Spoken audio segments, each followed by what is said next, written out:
This is Sports Rage. I am Morency. We're kicking it live in Los Angeles. We're throwing it down here. We got another hour to go. Our boy Mo Khan is going to step up and in and kick it with as quick as Sunday Sports Talk Radio as we pick up the pieces following yesterday's Rose Bowl. And, man, like, it's just already the national championship game is rapidly approaching. It's around the corner right now, coming up on Monday night. You know, there's a lot of things you could talk are wrong with college football. I think their schedule is kind of whack, personally. Right? It's ridiculous. Like, the teams play, like, these conference championship games on December 4th or December 5th or whatever, and then they're not playing again until January 1st. So a team is off for, like, 27 days and 28 days. I think Michigan was 29 days games or what it was, 28, 29 in between games. It was freaking a long time. And then, boom, you play in the game, and then, oh, yeah, by the way, you're playing in 6 days again. Like, you know what I mean? And they're not pro players, so like, they're very quick turnaround, and I think there's something to that, actually. And Washington, as it was brought up earlier, Johnson, their running back, got hurt late in that football game, which would be a devastating injury for them, actually, for Washington. I understand. You know, like, you know, we'll get an odds maker on this week. We'll talk to some people, and I'll send some questions out to people and odds makers and get their thoughts on what made 4.5. But, like, put it this way. They made Texas 4.5-point favorites, right, against them. Michigan are better than Texas. I mean, hell, they made the Ducks 10-point favorites. How wrong were they? They made it on a neutral field, right? So let's just be real. The Oilers have had a hard time with the Washington Huskies, and they've been wrong. And the Washington Husky players don't hide it. Like, they talk about the point spread. They know. They're like, oh, we can't believe we're 4.5-point underdogs again. Shout out to everyone joining us on Sirius XM, channel 159 of the SportsGrid Radio Networks. I am Gabriel Morency. We're kicking it. Countdown to the national championship game is on. Some other stuff I want to get to as well here. I see that Connor McDavid, 900 career points. He got his 900 career point tonight, Connor McDavid of the Edmonton Oilers. And it took him 602 games to do it. 602 games played to get 900 points.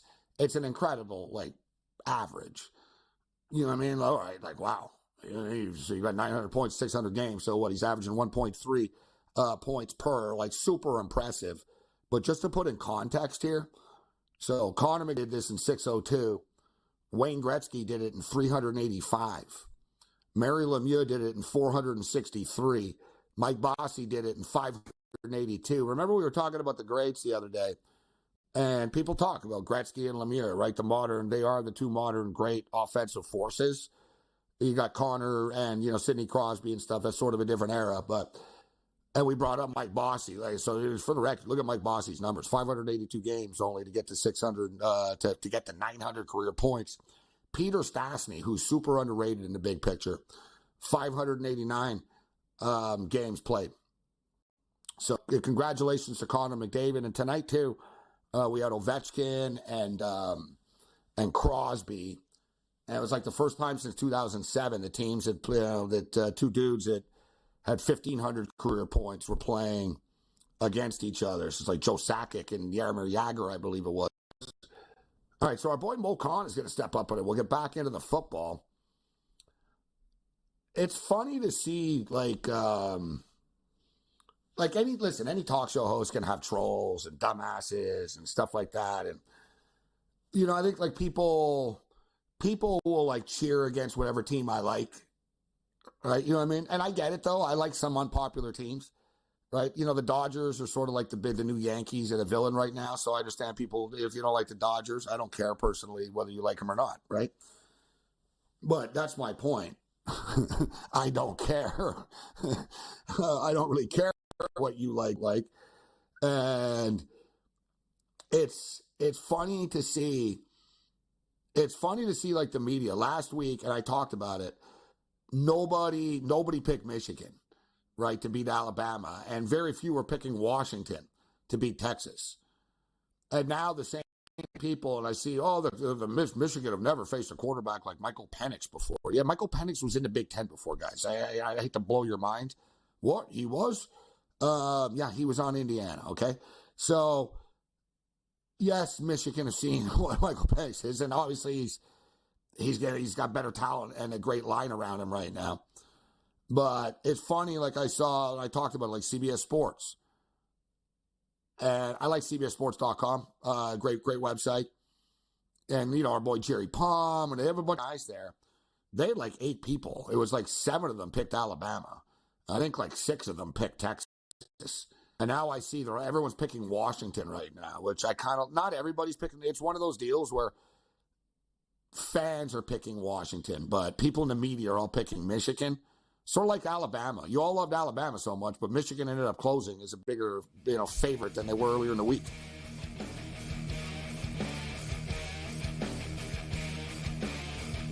Let's roll. This is SportsRage. I am Gabriel Morency. The best of players, also some people, the bust them, and everybody else in between. Let's do this thing. Well, here we are. You know what? These days are all a blur, and every day just sort of like merges into the next one. But I guess this is our first show of the new year here. So happy New Year to everybody.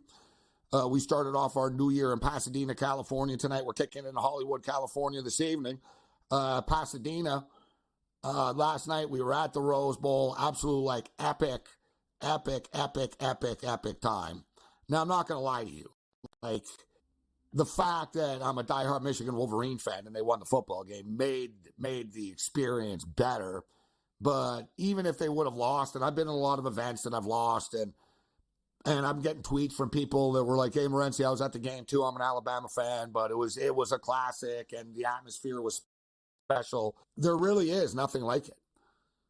I've been to quite a few bowl games and stuff. I've been to the Orange Bowl.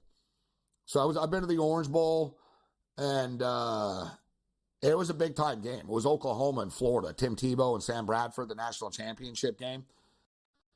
There was nothing special about it. You're just in another stadium and whatnot. There's very few stadiums that matter, right? And then there's some really cool modern baseball stadiums, I'll say. But I'm talking about when I'm talking sort of about football and stuff. You know what I mean? Put it this way. I've been to SoFi. Many of you have been to SoFi Stadium and been to the Rose Bowl. What's cooler? Well, one of them was built 100 years ago, and one of them, doesn't even have seats. And the other one costs $3 billion and is brand new and has all the amenities. But I'll tell you what, the Rose Bowl is 100 times cooler than SoFi Stadium will ever be, right? It's just one of those sort of, like I said, it's like a field of dreams moment. If you're a college football fan, especially if your team, your school, you get an opportunity, it really is that sort of field of dreams moment where when you see the grass and you see the logo and you see the Rose Bowl and they have the flyover before the game and stuff, it's seriously lit. Mo Khan will step up and then let's do this thing. We're lit. Bring it. This is SportsRage.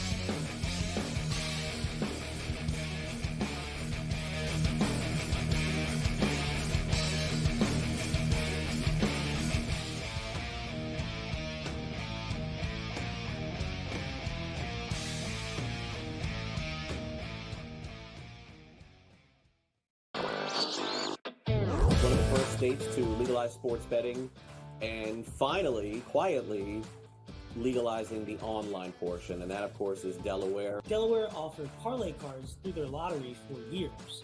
Right. And the local retailers didn't want to lose that money. They didn't want to lose the guys that were coming in to fill out those parlay cards. And, they're buying some beef jerky and chips on the way out of the store as well. Newswire. Only on SportsGrid. Your gut says Miami is going to win, and you should take the over. Your gut also said your NFT selfies would only go up in value. They didn't. But your head is on SportsGrid and knows the QB is in concussion protocol. The backup has a 45 QBR against the zone coverage. The New York D has the most sacks in the league. So yeah, trust your head. It's smarter to be on SportsGrid. Quarterback at quarterback. We're going to lay some juice. We're going to have some dog prices. And we're going to go right in the middle. Because I don't know what they're doing. To me, they're in a complete rebuild, Kev. Go run. That's where overbackers on this 51.5 shot. So right now, we saw a little bit more over money, but it's hovering right around. The winner of this game will be the division I don't favorite. care if they win because all we care about is the money, baby, the money. Pro Football Today. It's smarter to be on SportsGrid. I'm laying the 14.5. And against the number as an underdog this year, meaning when they cover, they went out by. There's a very real chance that this Michigan season is the best chance they will have. Oh, Rocky Top, Tennessee. Coach, am I just a side better now? I'm right here on Saturday on College Football Today. It's bowl season, baby. College Football Today. It's smarter to be on SportsGrid. SportsGrid. Your 24/7 sports wagering network. Fantasy Sports Today. They were saying there's no way he could not possibly do this. He won't hold out. Pro League Soccer powered by goal Marca. scoring teams in the league. They have 80 goals so far. College Football Today. The Hawks team total in the first half is 0.5. Pro Football Today. Interesting props in this game, but I would be cautious laying this number here with the Houston Texans. In-game live all See it in the access. NFC in terms of these wild cards and in terms of the playoff. In-game live, prime time. Rich, I don't know, man. This has just been one of those games that doesn't make a lick of sense. In-game live, overtime. You want to give you over 3-1 on a pretty good team. It's hard not to take some flyers. Football full circle. Well, NFL officials stink. They always will stink, and they'll always ruin the game. Yeah, that's just part of what it is. It's smarter to be on SportsGrid.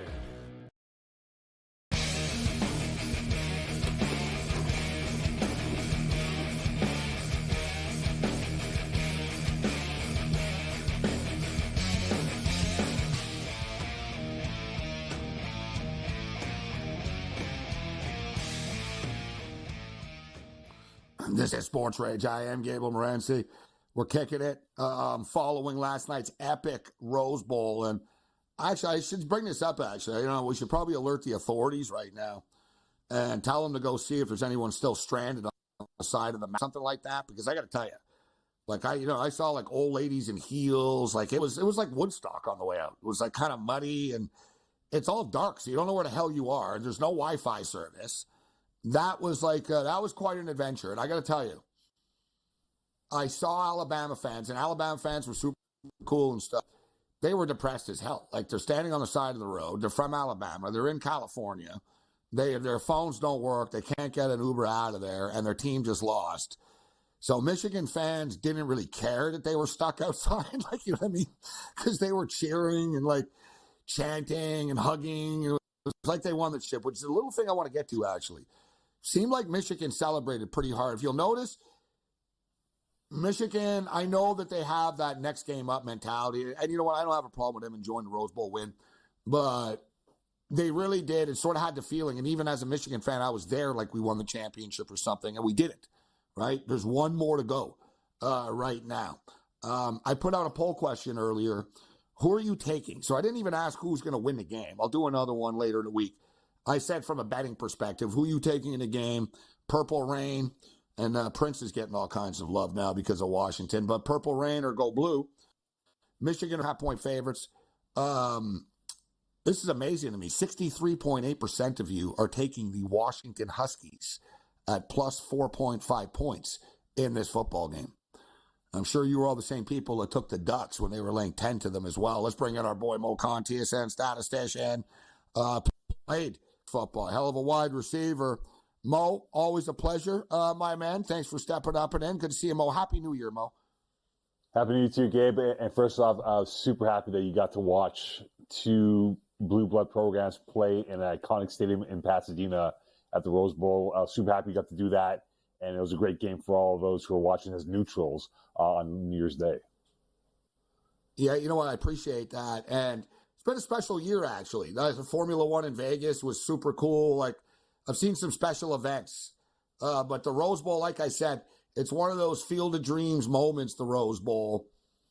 Like, when you walk through, like, when you're outside, it's super cool. Because, like, you know, you have the legendary sign. And, you know what I mean? You can sort of just hear it. They actually have, like, highlights going on and stuff like that all the time. So, like, you hear Keith Jackson's voice. Like, you know what I mean? Like, there's video going on. Right. 1978, the Rose Bowl, right? Like, so there's a lot going on like, voices. So you just sort of feel Keith Jackson there. But the moment, Mo, that you walk in for real and you sort of see the grass and the logos on the field, like it was funny. I saw when they did it a couple of days ago, even Chris Fowler and those guys, and they've seen it all. And he was like, wow, logos really look good. Like he said, man, they just did the logos on this field and they look good. And and it was sunny. It's sunny, Mo, in the afternoon, and the logos and, you know, the fans of both teams. Like I said, it was a near perfect day. And the weather, it's actually colder in LA today than it was yesterday. But how did it look on TV? Obviously, the USC-Texas game will be the bar, right? I mean, that was the best college football game I've ever seen, let alone the Rose Bowl. But that was right up there yesterday. That was like an all-time classic college football game. What did you think? Oh, no question. It's top 5 in my books. Right, USC Texas will be number 1 for Rose Bowl. This is number 2 in my books. Remember Michigan Texas in 2005? That was a great game. I thought the same thing, Mo. This is the second best Rose Bowl. And I know maybe we're pushing it. I get it. There's other ones. But for modern era, you know, it was right there. But sorry, go on. For sure. And, you know, Gabe, when you look at this game, right, early on, people were throwing fire at the Michigan offense, saying these guys are going to get blown out by Alabama's defense because they were down 7-0 early on. But again, I always use this example with you, but this is like a boxing match. I mean, Michigan has been almost like Mike Tyson-esque, where they've knocked out opponents in the first or second quarter of games, have cruised along in the second half here. And I think Jim Harbaugh realized after the first couple of drives that, whoa, we're not playing Illinois. We're playing Alabama. Like, it's going to take a knockout punch legit in the final play that it was in overtime to win that football game. And they stay with the course, right? Both teams stay with the course. I thought Michigan did an exceptional job on defense to minimize any big plays from Alabama and pretty much keeping that Bama offense to pretty much 5-yard outs and handoffs, or Miller trying to make plays out of nothing. So I think that Michigan defense played well. I think Alabama's defense played well. However, it was going sort of like a leap, or like a balance here, that they needed the offense to play well for them to kind of get those points. And Gabe, there was one moment in that drive that Alabama had in the fourth quarter where they were driving, and it took a false start penalty to make it 1st and 15. This is a situation against Michigan. They can ill afford to take penalties like that, because if you're 1st and 15, that's almost like being 1st and 25 against Michigan's defense, and that costs Bama points and yards at key moments. So I just thought that kind of where it turned for this football game in the fourth quarter on that penalty by Alabama. And then after that drive, we saw what Michigan did, right? They came back, tied it up, and then history is all it's wrote from where it was, where they won the game and now play in the national title game next week. You know, it's interesting. Teams like Alabama and Michigan don't make a lot of mistakes, and Michigan specifically does not make mistakes. Yet we saw the nerves were real yesterday, right? At the start of the football game. McCarthy with the errant pass to start the game. He was lucky that it was out of bounds. There was the special teams issues. Michigan special teams are awesome, right? They never missed. You know what I mean? It was just, everything was just sort of chaotic yesterday. But I think it's almost in a good way, Mo, that it got it out of their system. Because I think you're onto something in a way. Like, you can win. We've all played sports. You win your league. It's always like, well, what's it going to be like when we match up from the dudes from another neighborhood or another town now? Like, you know what I mean? Yeah. Like, how good another state? How good are we right now, right? And sort of Michigan. I think Michigan, all right, they saw, wow, these Alabama guys are pretty fast. And all right, this is what it is. But they settled in right now. I think one of the real keys, there were a lot of keys to the game, but I think one of the keys to the game, Mo, and I don't know if you agree, but like Jesse Minter did a great job, right? The defensive coordinator for the Michigan Wolverines. Dude, there was some really confusing stuff through at Milroe and Tommy Reese. He did. Like, they were running these twist blitz stunts. Like, they would set up and give them a look, but it wouldn't be the look by the time they snapped the ball. They really played head games with Jalen Milroe a lot. But Penix's offense is completely different. Talking about the number one most fluid passing offense in the country. So what does Minter come up with in this instance, Mo? But one thing we talked about last week, well, they never faced a mobile quarterback. Well, they just did and beat him. So now we go back to a passing quarterback. How do they deal with Penix? Well, here's the thing, right? There was a lot of linebacker attack from Michigan, right? That delayed blitz in the first quarter that killed Milroe, that killed off a drive for them. I think the key in the situation now for Washington is this. Michael Penix Jr. has not been sacked that often, Gabe. Like, he was sacked, I think, like maybe 10 times during the regular season. In the last 5 games, he's been sacked, I think, 3 times, right? So you have to 4 get him times off in his, 6 games or something only now. right, Like he gets rid of the ball right? very So quickly. 100%, right? But the thing is, they have But to how get many him great off defensive his, lines is he seeing in the Pac-12 too? I don't want to be a jerk, well, but I'm just saying. that's the thing, though, There's a right? few. Maybe Oregon. That's it, really. I mean, who else? No one. Texas has a great front seven, but they got neutralized in that football game yesterday. But the reality is, they have to get him off his access point. That means you have to time up your blitzes properly. You have to disguise your looks again, and it's all about the line play and how they win those one-on-one battles with their front seven. Can they get to Penix Jr. early and often here? Because in that game against Texas, Gabe, I'm not sure how much you saw of it going home from the Rose Bowl to the hotel, but quite frankly, Washington had a field day against a very good front seven of Texas and had no pressure until late in that football game when things kind of went awry for them for the final 5 minutes. But quite frankly, if Michigan's going to do it, it's going to be the linebackers that's going to be proactive and try to beat a very good Husky offense that goes from top to bottom. Very good in terms of the receiving core, O-line, and running play that they have so far this season. Look, last year, guys, the Michigan Wolverines won the Joe Moore Award for having the best offensive line in college football. This year, the Washington Huskies just won the Joe Moore Award for having the best offensive line in college football. So it's a battle in the trenches once again.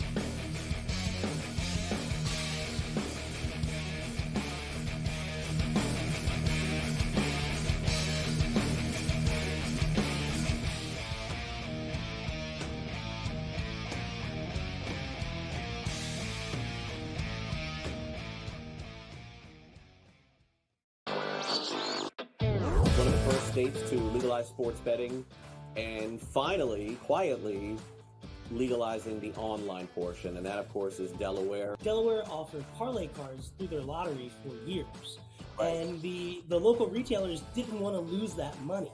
They didn't want to lose the guys that were coming in to fill out those parlay cards, and they're buying some beef jerky and chips on the way out of the store as well.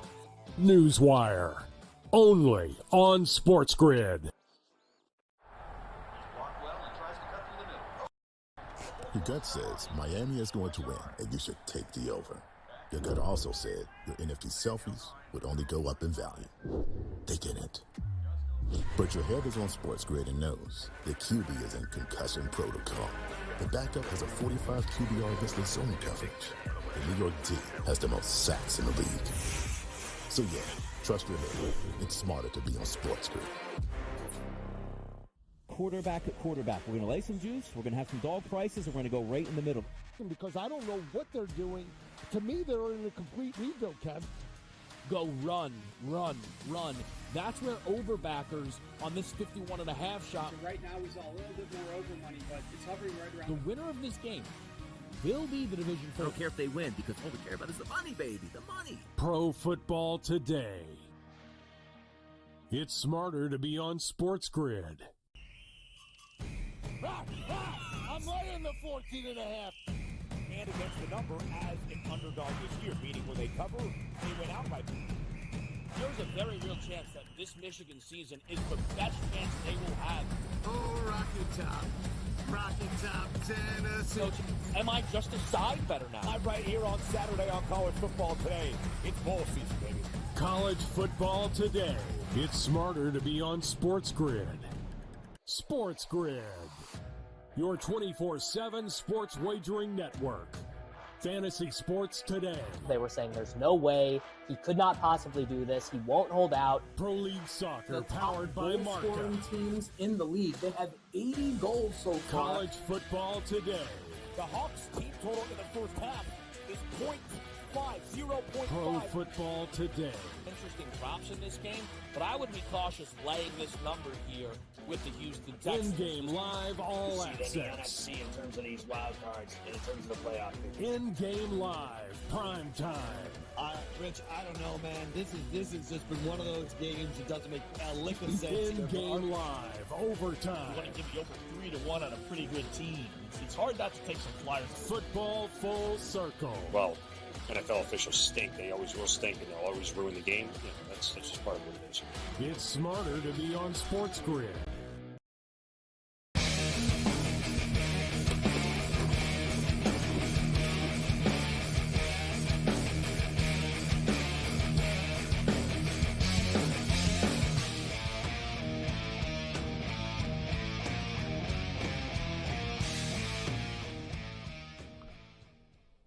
This is SportsRage. I am Morency. All right, man, we're getting fired up for this football game. We're 6 days away right now on the Tuesday. So total is 55.5 in this game. Michigan are 4.5-point favorites. The money line is like minus 190 right now. And you legitimately can make, listen, man, the Washington Huskies have been underestimated and undervalued. And, people didn't believe in them in the Pac-12 Conference Championship game. They were literally 10-point underdogs against a team that they beat. And people said, oh, well, they got lucky and they beat them because they missed a field goal. You know what I mean? It's funny how perception changes of these teams. One of those Washington's defense was no good. And look at all the close games they play in. And now people are saying, oh, how can Michigan keep up with this Washington offense after they just beat Texas in all of this? But I would say a couple of sobering numbers here to bring up, actually, Mo. That, and we're still early in the week, but a couple of numbers that caught my eye here that I'm reading and seeing and breaking down the numbers and the matchup here. Washington gave up 30 or more points 6 times this year. Michigan never gave up 30 points this year. Point blank. Like, they haven't given up 30 points in a regular season game since 2021. The only time they did is in the playoffs, right, to TCU and to Georgia. Washington, Mo, gave up over 400 yards a game on defense. It's a lot of yards, bro. That's 97th in college football. Like, their defense, I get it. I think their defense is better than the numbers indicate. I'm going to admit this. And they only give up 24 points a game. They've tightened things up. But at the same point in time, numbers don't lie, Mo. I think Michigan are going to be able to run the ball down their throat and eat up like 7-8 minute drives at a time. I think, we can talk about, we'll get to Washington offensive line in a minute, but Michigan and Corum and company, they're going to move the ball on them, Mo, and they're going to be able to systematically do it at their own pace. Michigan like to slow the pace down too. I think they will against Washington. Yeah, I mean, it's very fascinating because you got those differing styles of offenses, right? You look at Michigan, you said it before, right? Ball control, we will, squeeze the clock to death on all these drives here. And the thing is, could Washington be patient if they don't get the ball for the first 8 minutes and Michigan scores 7 points, right? And that's where it's going to come down to, is that physicality that's going to be impounded in this football game of both teams here. Because you look at Washington's front seven, Gabe, they're underrated. Like, they've played well this year. They've done very well against the top-tier quarterbacks out there. So can they be much more confident in their gap control and trying to win the LOS against Michigan's front five? I think at times yesterday Alabama had that, but when it came to the crucial moments, they couldn't finish off the Michigan Wolverines. Can Washington now look at that game film and say, well, look, this is where Bama made the mistake. We have to make sure we don't do the same thing that Bama did in their blueprint and try and beat the Wolverines in this game here. I think what it will come down to is going to be the front four for the Washington Huskies and how well they prepare themselves mentally and physically playing against a very good meat grinding like O-line of the Michigan Wolverines on Monday nights. So there's a quick turnaround, and they get back home. So, you figured, well, they're not going to stay on the road for a week and stuff, and the game is Monday, so they could roll back on, I guess, whatever the press conference is on Saturday or Sunday. Now you get into the prep. It seemed to me that Michigan celebrated like it was almost like there was a weight off their shoulders, right? Oh, like we didn't choke, right? It was one of those. That was even as a fan, like we were surprised. We did it. I can't believe it. We did it, right? Yeah, they really haven't finished the job yet. And man, how hard is it, Mo, to go 15-0 too? In the old days, bro, you didn't have to go 15-0. Now you got to go 15-0, man. So you got to go 15-0. There's 1 week of prep left. Who do you like here? DeBoer versus Harbaugh. Harbaugh's prepped for Super Bowls. So he's prepped for Super Bowls, right? He's sort of been through a championship game. We're coming off a conference championship game here. What about the coaching? Because let's be real. Nick Saban and Minter and company and more did outcoach Saban and company yesterday. So what do you think about now against DeBoer? Yeah, I think it's Harbaugh and his staff that has the edge. I think DeBoer, look, in that game in the Sugar Bowl that we saw against Texas, that game should have been killed off with 10 minutes to go, right? For whatever reason, the Huskies got cute with the passing attack, right? With these trick plays. We talked about that earlier, Mo. They do this all year, bro. They never deliver a knockout punch. They sort of get cocky. And then Johnson got hurt, right? I mean, and that lost in 35 seconds. And there was a moment in the second to last drive for the Huskies where they were inside the 30-yard line of Texas when they were up 6. and it was third down, and Penix rolled out. Rather than take the sack and force Texas to use a timeout, he threw an incompletion and gave them an untimed timeout at that point, right? That's where I think DeBoer's got to be a little bit more tightened up in terms of the game plan that, hey, look, if we're up 9 points or 6 points at that moment and Michigan's chasing the game, we got to force them to use timeouts. We got to force ourselves to stay in bounds to squeeze more clock out of it. And I just thought they got too fancy. And again, if Texas had maybe another 15 more seconds in that football game, Gabe, we're talking about Longhorns and Wolverines next Monday as opposed to the Huskies and Wolverines. So I just think Kalen DeBoer and that Husky staff, they can thank the football gods because they were let go by the fact that Texas couldn't finish off that last play. But, man, if we're going to come down to those small details, Michigan did a better job against Alabama. I think that carries over for them next Monday in Houston. And if we're being real here, too, to look like how here, guys, Michigan had to forget about it the season, so to speak, but let's talk about like the real game. So they need to beat Ohio State and Alabama to get here. And they just did, all right? Like, kind of convincingly, too. I know it was overtime, but, like, just the numbers, impressive stuff they did. Ohio State did a convincing win again.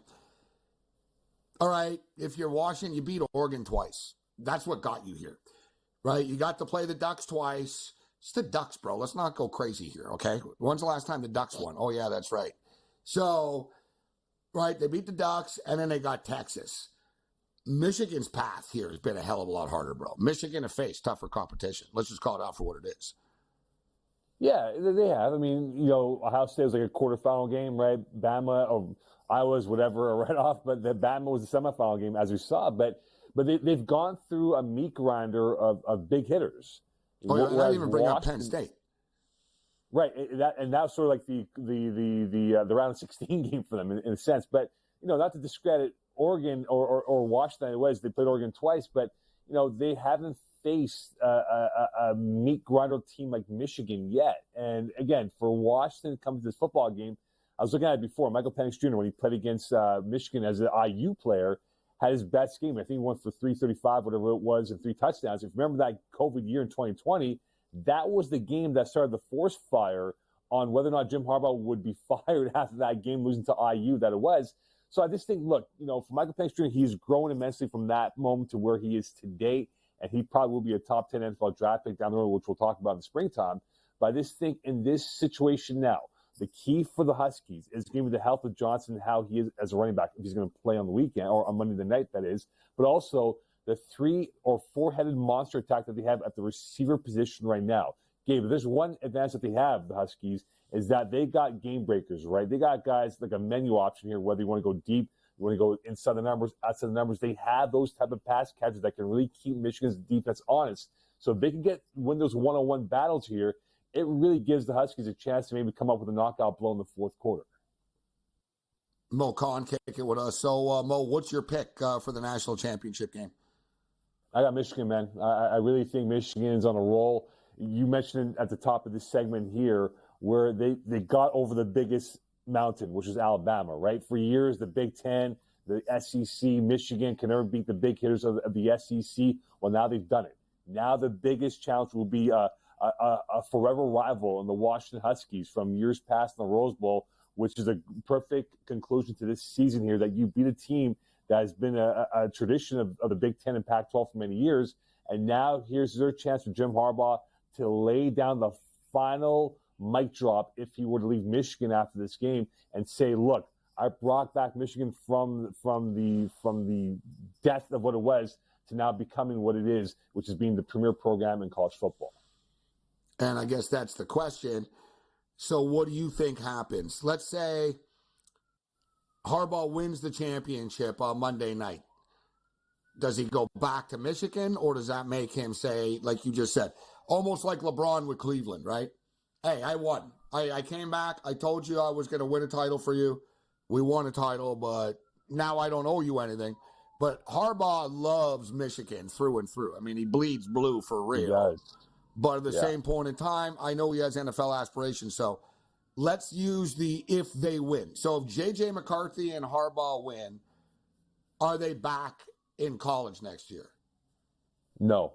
I think both would go to the NFL. I read years ago, Gabe, I read this book by John U. Bacon on the Michigan Wolverines, right, when they were a complete trash team 10, 12 years ago, right? And then when they were courting Jim Harbaugh to come back, it took him about 2 weeks, right? He was in a lakeside house of his off of Lake Michigan trying to figure it out, and he said, "No, I got to come back." This was something he had to come back, like a LeBron thing, right? To come back and restore the pride of the Michigan Wolverines. He's done that now, Gabe, right? What else is there for him to do in the Big Ten in Michigan? And of course, we don't know what's going to happen with the NCAA, if they're going to come down hard in Michigan at some point. We don't know. But now the biggest situation for him now, the biggest thing he wants to catch in his NFL career is to win a Super Bowl, right? He's seen his brother, John Harbaugh, who could very well win his second Lombardi trophy in the last 10 years, perhaps do it again. And he's been chasing that game, right? It still bites at him. And he's a guy that loves to build up programs again. I think he'll do that in the NFL when he goes to LA or Vegas. Yeah. This is one way for him to one-up his brother, win the national championship in college, go to the NFL and then get the Super Bowl and say, well, I got, you know what I mean? I've got this. Because, they have that rivalry. But at the same point in time, there's also something to be said for the legendary status. Not to mention the money they'll pay him in Michigan, but you don't hire Don Yee to negotiate a contract with Michigan. I'll put it that way. We'll hit this on the other side.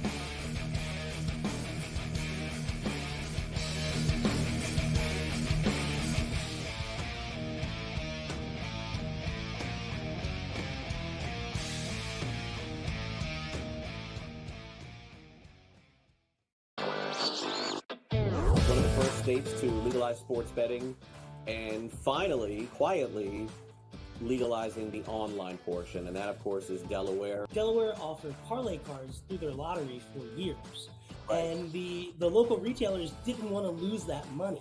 They didn't want to lose the guys that were coming in to fill out those parlay cards. And, they're buying some beef jerky and chips on the way out of the store as well. Newswire. Only on SportsGrid. Your gut says Miami is going to win, and you should take the over. Your gut also said your NFT selfies would only go up in value. They didn't. But your head is on SportsGrid and knows the QB is in concussion protocol. The backup has a 45 QBR against the zone coverage. The New York D has the most sacks in the league. So yeah, trust your head. It's smarter to be on SportsGrid. Quarterback at quarterback. We're going to lay some juice. We're going to have some dog prices. And we're going to go right in the middle. Because I don't know what they're doing. To me, they're in a complete rebuild, Kev. Go run. That's where overbackers on this 51.5 shot. Right now, we saw a little bit more over money, but it's hovering right around. The winner of this game will be the division. I don't care if they win because all we care about is the money, baby. The money. Pro Football Today.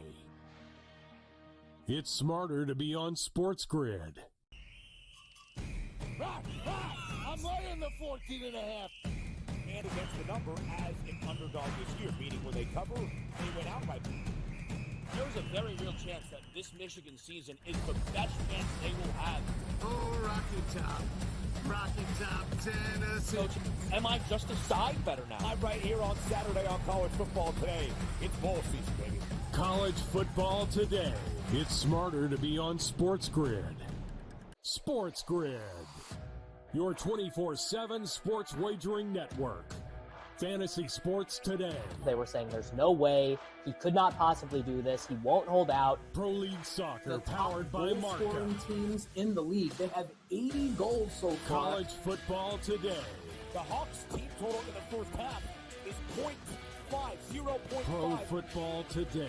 Interesting props in this game, but I would be cautious laying this number here with the Houston Texans. In-game live all See access. the NFC in terms of these wild cards and in terms of the playoff. In-game live, prime time. Rich, I don't know, man. This has just been one of those games that doesn't make a lick of sense. In-game live, overtime. You want to give you over 3-1 on a pretty good team. It's hard not to take some flyers. Football full circle. Well, NFL officials stink. They always will stink, and they'll always ruin the game. That's just part of what it is. It's smarter to be on SportsGrid.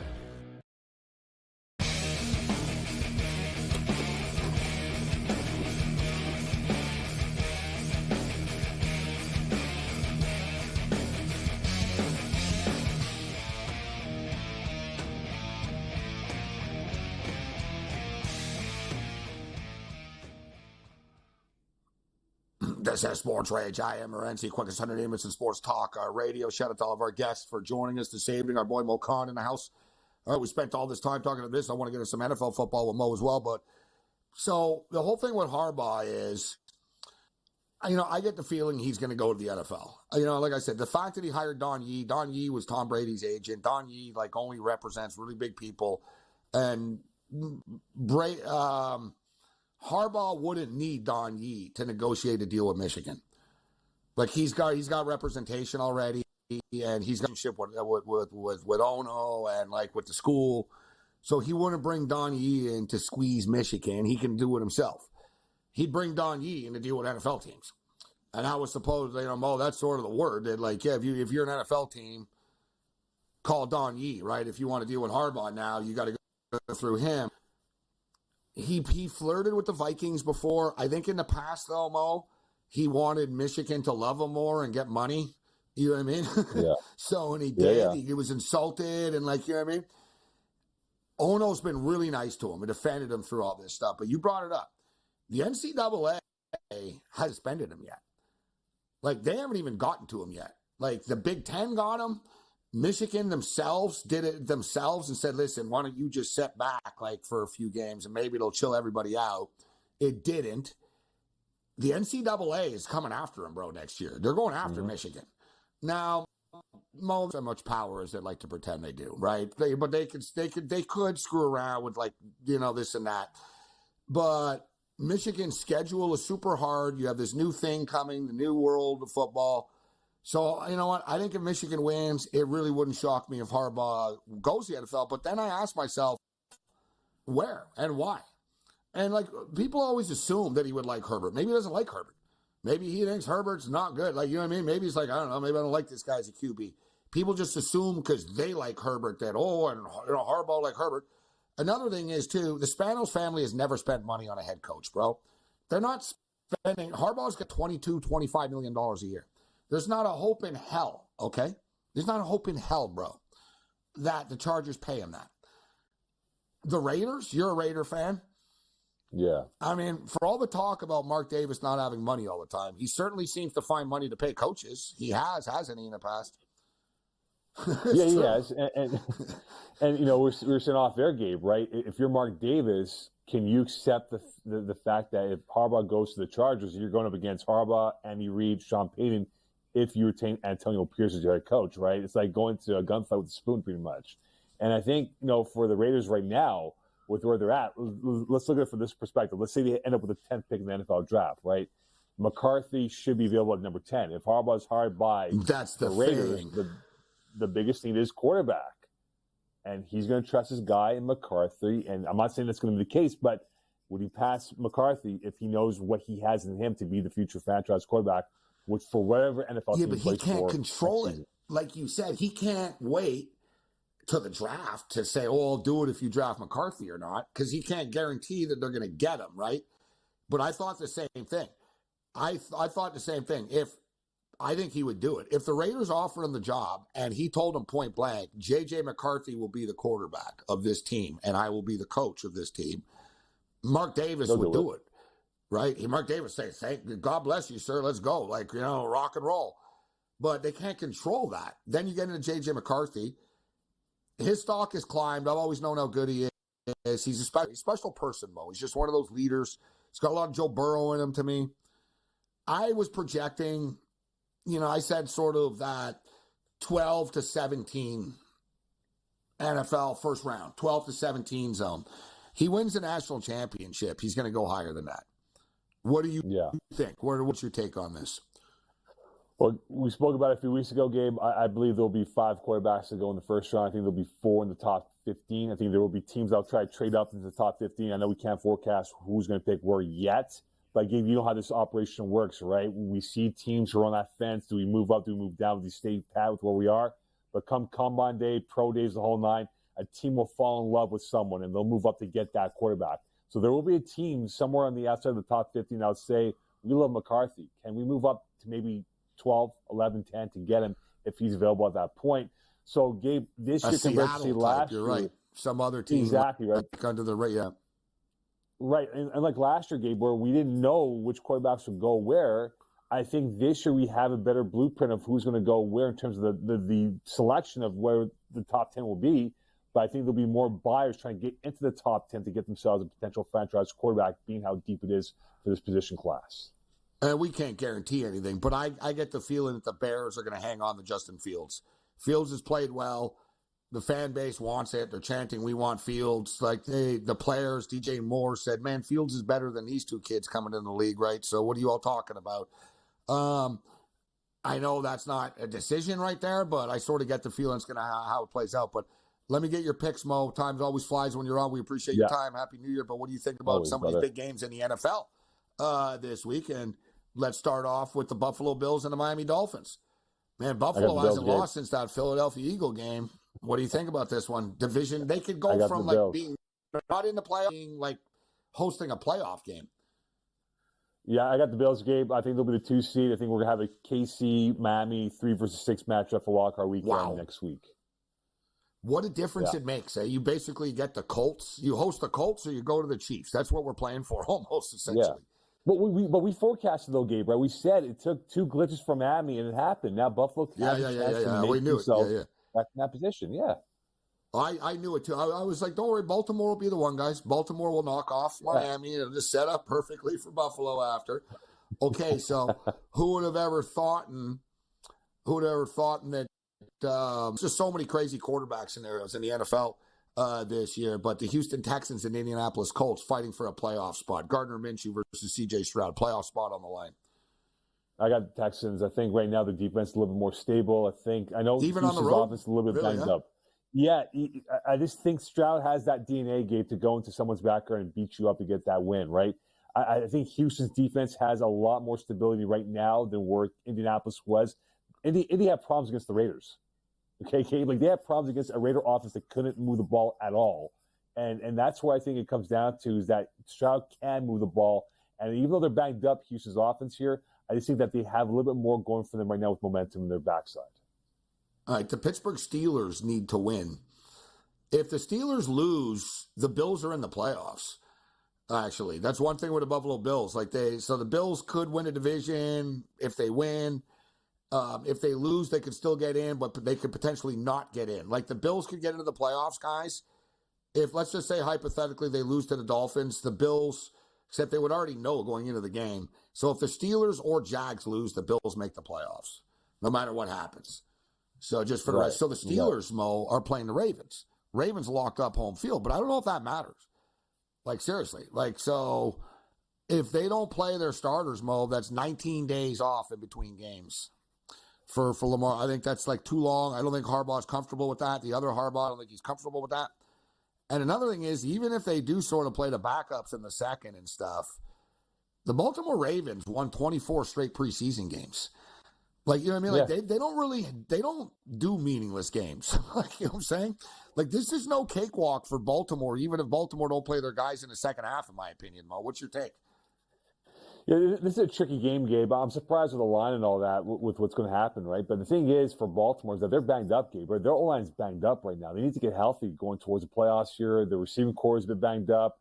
Some of the defense players have been hit pretty bad by the injury bug as well. So you're right about Harbaugh trying to keep guys in rhythm because they won't play for 2 weeks here. But I think in this context that they're in, this Baltimore team is built differently than years past. They have more depth to work with, which is bode well for them in weeks past. As we see, they won by almost an average of 26 points against Detroit, Cleveland, Miami, Seattle, some of the bigger names that they've beaten so far this year by 20-plus points here. So I think they do win this game in a close one. I don't think Pittsburgh has enough horsepower to beat a Baltimore team that's now wrapped at number one. But again, it's Baltimore-Pittsburgh. You know it's going to be low scoring as it has been for years past.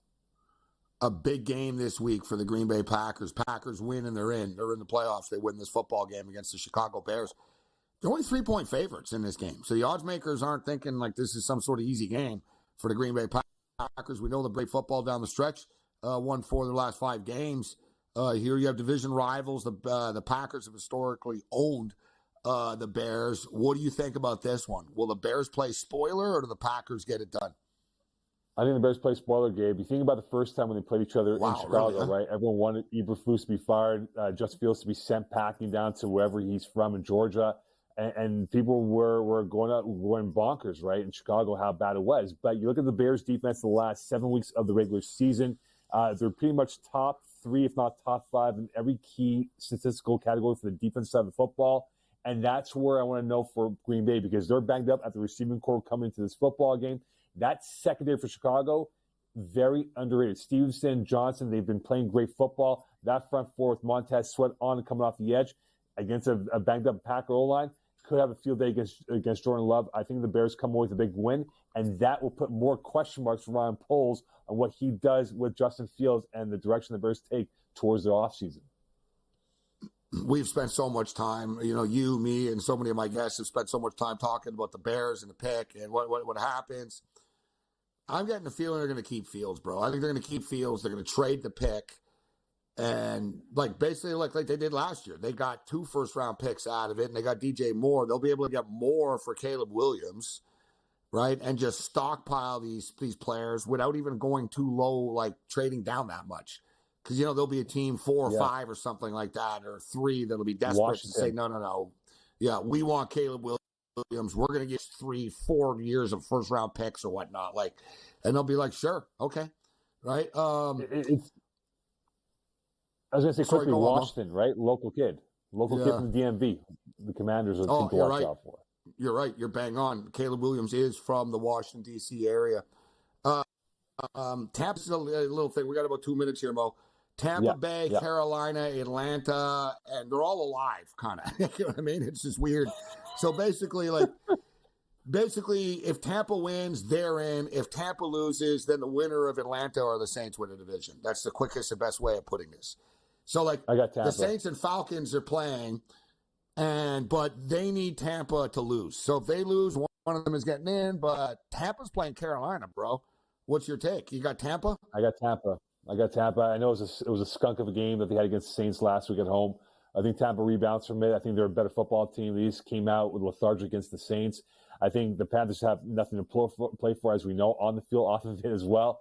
I think Baker Mayfield has a redemption game, and he gets the Bucs in the playoffs as the 4th seed. And finally, in closing, Mo, the Montreal Canadiens win another hockey game tonight. From a betting perspective, and I've been telling people this all year about this team, it's amazing the odds makers don't adjust. They're always big underdogs, yet they're actually better than a 500 team. So, the Canadiens actually win more than they lose, but the odds makers treat them like a team that loses all the time. What's the feeling around the Canadiens right now? Yeah, a couple weeks ago it was negative vibes. I think now it's more positive vibes. They're still in that conversation for the playoffs right now. Their defensive core scored 30 goals, right? The defenseman this year, which is second behind Colorado. So we talk about those betting lines. I think they can definitely score goals, and they're finding the rhythm now. But again, we have to see how this team reacts going towards 5 weeks before the deadline. Mo Khan, always awesome stuff, Mo. Great stuff. Happy New Year, bro. Happy New Year, brother. Take care. We'll talk soon, brother.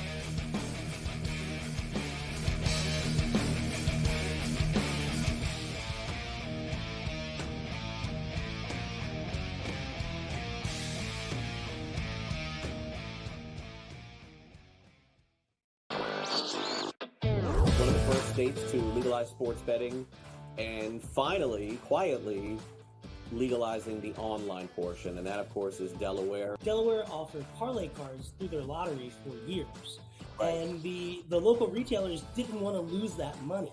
They didn't want to lose the guys that were coming in to fill out those parlay cards, and they're buying some beef jerky and chips on the way out of the store as well. Newswire, only on SportsGrid. Your gut says Miami is going to win, and you should take the over. Your gut also said your NFT selfies would only go up in value. They didn't. But your head is on SportsGrid and knows the QB is in concussion protocol. The backup has a 45 QBR listed zone coverage. The New York D has the most sacks in the league. So yeah, trust your head. It's smarter to be on SportsGrid. Quarterback. We're going to lay some juice. We're going to have some dog prices. And we're going to go right in the middle. Because I don't know what they're doing. To me, they're in a complete rebuild, Kev. Go run. That's where overbackers on this 51.5 shot. So right now we saw a little bit more over money, but it's hovering right around. The winner of this game will be the division I don't care if they win because all we care about is the money, baby. The money. Pro Football Today. It's smarter to be on SportsGrid. I'm laying the 14.5. And against the number as an underdog this year, meaning when they cover, they went outright. There's a very real chance that this Michigan season is the best chance they will have. Oh, Rocky Top, Tennessee. Coach, am I just a side better now? I'm right here on Saturday on College Football Today. It's bowl season, baby. College Football Today. It's smarter to be on SportsGrid. SportsGrid, your 24/7 sports wagering network. Fantasy Sports Today. They were saying there's no way he could not possibly do this. He won't hold out. Pro League Soccer, powered by goal Marca. scoring teams in the league. They have 80 goals so far. College Football Today. The Hawks team total in the first half is 0.5. Pro Football Today. Interesting props in this game, but I would be cautious laying this number here with the Houston Texans. In-game live all See that in the access. NFC in terms of these wild cards and in terms of the playoff picture. In-game live, prime time. Rich, I don't know, man. This has just been one of those games that doesn't make a lick of sense. In-game live, overtime. You want to give you over 3-1 on a pretty good team. It's hard not to take some flyers. Football full circle. Well, NFL officials stink. They always will stink, and they'll always ruin the game. You know, that's just part of what it is. It's smarter to be on SportsGrid.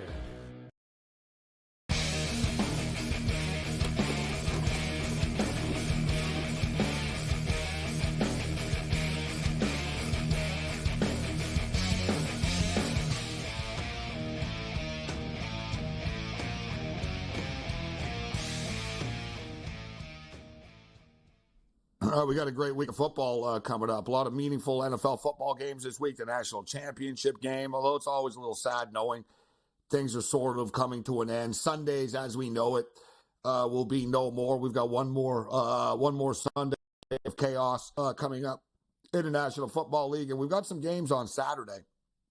We talked about that Pittsburgh-Baltimore game earlier. That's on Saturday at 4:30 Eastern, and then Saturday night is the Houston Texans and the Indianapolis Colts. The Buffalo Bills and the Dolphins, no matter what happens, they'll be playing for a division. So the game matter. Right? But I'm saying, like, if Jacksonville loses to Tennessee or if Pittsburgh loses to Baltimore, Buffalo are in the playoffs. So it would take, like, Buffalo. If I'm Miami, I don't want that. Like, that would be worse if I was Miami.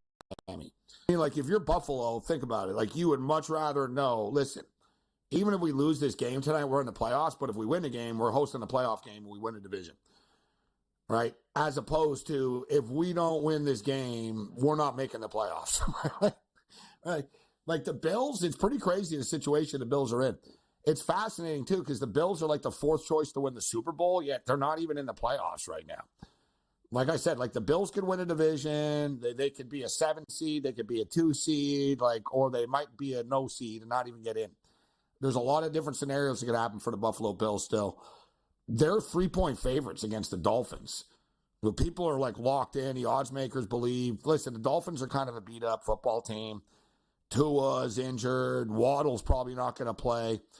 I would expect Tua's going to play, but I don't know if he's 100%. Yet who the hell is 100% at this time of the year, right?